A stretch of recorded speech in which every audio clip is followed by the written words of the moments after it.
So now, this announcement is made. And Iblis, we know, heard this announcement also.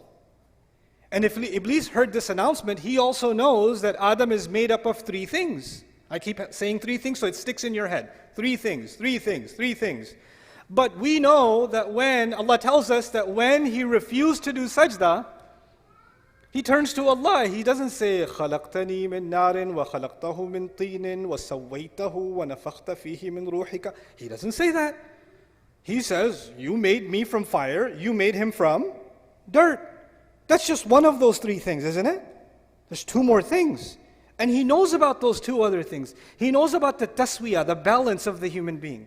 He also knows about the ruh that is inside the human being. But when he complains to Allah that you made him from dirt, he pretends that he doesn't know about those other two things. But he does. He fully knows.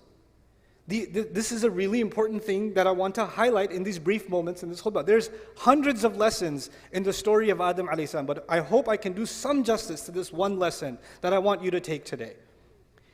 And that is that when he denies these other two things, he knows that if he acknowledges those two things, then he has to acknowledge how incredible the human being actually is. But if he only acknowledges the dirt, if he only acknowledges the mud, then what's the difference between Adam and a horse?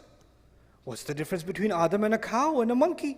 They eat, he eats. They get shelter, they get shelter. They have kids, he has kids. He's just an evolved animal. That's all. Okay, so he can stand on his 2 feet. Big deal. What's the big deal? He's just an evolved species. There's nothing more to him. There's nothing more to him. So he deliberately denies two components of our existence out of the three. Two of them, he denies them, and if he accepts them, then he has to accept the supremacy of what Allah has made, the remarkable thing Allah has made. Now, he hates humanity. He blames Allah for giving us this position, and he swore that he wants to not only see Adam alayhi salam fail, because if you hate Adam, then you got Adam expelled from Jannah, you should be like, I'm good now, I got my revenge, feel better. Nah, he doesn't feel better. He's like, now I'm going to get his kids, and now I'm going to get his family, and now I'm going to get their kids, and their kids. And he keeps ruining human beings time and time and time and time again. And the rage of his fury doesn't go away. He doesn't feel any better after getting revenge or destroying. He doesn't feel any better. So the thing is, how does he destroy human beings? He does many things to destroy us. But one of the most important things he does, which is actually, now I get to talk about the topic of my khutbah today. One of the things that we learn from this passage and these ayat of the Quran is that Iblis did not want the human being to be acknowledged as something worthy. And his greatest success, one of his greatest successes, if he can convince you and me that in fact you're not worthy. Self-worth, valuing yourself, respecting yourself as a human being, is actually one of the great crises in the world today. People in the world of sociology, people in the world of psychology, people in families across the world are facing a crisis of people who don't see any worth in themselves.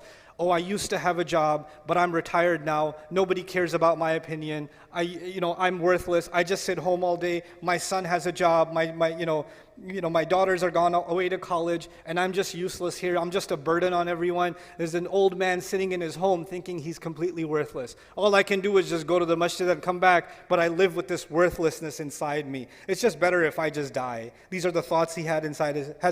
He doesn't say it. Sometimes he even says it. He lives with this worthlessness. A young man lives with worthlessness. He says, my brother graduated, my cousin got a job, everybody else is doing better, this one already got married, look at me, I've got nothing. I didn't accomplish any of those things. Oh, I wasted so many years. I should have done this, I should have done that. Everybody tells me I'm a loser, I must be a loser. What does Iblis want to do? He wants to get people to say things around you in your life. They'll say things to you that make you feel worthless. They don't even realize they're doing it. They don't even realize it. But they're having this effect on you when you start thinking, yeah, maybe I am worthless. Maybe I'm not that big of a deal. I'm a nobody. I'm a nobody. And you know what that does? Once you develop low self-esteem, you don't value yourself, then you're always thinking the only way I will be valued is if somebody else values me. If somebody else approves, then I have value. So I'm gonna take a picture of myself. I'm gonna make sure I change all the filters enough times, and then I'm gonna post it online, and I'm gonna wait for somebody to do this, or somebody to put one of these, or at least a mashallah or something. Give me something, because if somebody gives me, I have some value. Okay, now what do I gotta do? I need more value, because I'm worthless again. I haven't posted in 2 days. I need to get back on. I need to feel valued again. When you don't have enough value for yourself, you're always looking for value from where? Somewhere else. Someone else. Always looking for somebody else's approval. Always looking for somebody else's compliment. You didn't say anything. You didn't. What do you think? What do you think I should do? What do you think of this? What do you think of that? Constantly asking for somebody else's opinion. Because without it, you're worthless. And then you become afraid. When you become when you have low self-esteem, then you can't deal with any of your rights. Like, people can walk all over you, they can humiliate you, and in your head you're like, yeah, I deserve it. I'm scum anyway. I mean, I deserve even worse. And then what's even better is Iblis comes to those in your life sometimes, and he says, hey, say this to him. Say, you know what? I know I treat you like a dog, but you deserve worse than that. So you should be happy that I even treat you this much. Okay, you're lucky to even get this much treatment. And you hear that enough times, and what happens? You start internalizing it. Because human beings, even if you reject something at first, if you hear it enough times, you start getting influenced by that. You start seeing yourself that way. You start developing a hatred not just for others, but also for yourself. And then this rage inside you is always like, my opinion doesn't matter. Everybody else's opinion matters. My voice is no good. Everybody else's voice is better. My presence is a burden. I have nothing to offer anyone. When you start developing this is a great victory of shaitan, because shaitan says, that's what I was saying, man. That's exactly what I was saying. Just dirt. Look at him. What balance, what ruh. And what does Allah do? Before you and I even came on this earth, because of what our father was given, which we have been given, the creation of our bodies, then on top of that the taswiyah, and on top of that the ruh. He gave us an honor above all of Allah's creation, and all of Allah's creation see us as a miracle of Allah, worthy of all the angels falling into sajda, in awe of what Allah has done, in amazement at what Allah has done. So now the angels in the heavens are impressed with you, and you're not impressed with yourself. You think you're worthless. Allah says in the Quran, وَلَقَدْ كَرَّمْنَا بَنِي آدَمَ. We honored the children of Adam. We honored the children of Adam. You know what this ayah teaches me? It teaches me I don't have to look for validation from anybody else. I can look for, did I do a good job or not? I should check. Did the food come out? You shouldn't take this lesson and say, you know what? I don't need anybody else's opinion. Now, I'm going to go home and pour all the salt into the food and then cook it and say, how does it taste? Well, I don't care about your opinion because Allah has honored me. That's not what I'm saying. That's not what I'm saying at all. We do need to get correction from each other. And by the way, when you value yourself, then being criticized is not humiliation. When you truly honor yourself, when you truly realize your worthiness, then you realize that if someone is criticizing me and saying, hey, you said this incorrectly, or you need to improve this, or this could be better, then they're doing me a favor to help me improve.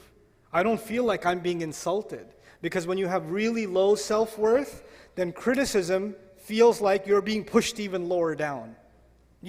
But that feeling goes away once you have value for yourself, once you recognize Allah has given me value. Then you start seeing correction or criticism as an opportunity to grow. It's not humiliating anymore. I hope you guys enjoyed that video clip. My team and I have been working tirelessly to try to create as many resources for Muslims to give them first steps in understanding the Quran all the way to the point where they can have a deep, profound understanding of the Quran. We are students of the Quran ourselves, and we want you to be students of the Quran alongside us. Join us for this journey on BayyinahTV.com, where thousands of hours of work have already been put in. And don't be intimidated, it's step by step by step, so you can make learning the Quran a part of your lifestyle. There's lots of stuff available on YouTube, but it's all over the place. If you want an organized approach to studying the Quran beginning to end for yourself, your kids, your family, and even among peers, that would be the way to go. Sign up for BayyinahTV.com.